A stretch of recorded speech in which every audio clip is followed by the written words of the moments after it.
പുത്തങ്കാലത്തിലെ പെണ്ണിന് മാറുമ്മയുടെ മകൻ. നമ്മുടെ മെഗാസ്റ്റാർ മമ്മൂട്ടിയുടെ ആദ്യകാല ചിത്രങ്ങളിലെ വേഷങ്ങൾ നമുക്കൊന്ന് നോക്കാം.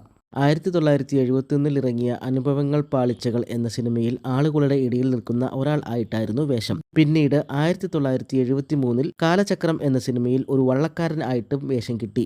അതിനുശേഷം 1980 വിൽക്കാനുണ്ട് സ്വപ്നങ്ങൾ എന്ന സിനിമയിലാണ് നമ്മുടെ മെഗാസ്റ്റാറിന് ഒരു ക്രെഡിറ്റഡ് റോൾ ലഭിക്കുന്നത്.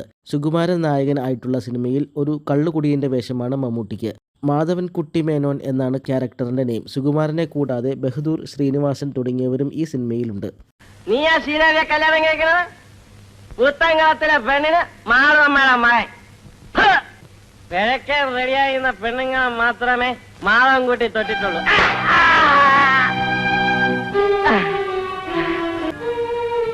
വയറ് കീറിയപ്പോ 4 മാസം ഗർഭായിരുന്നു.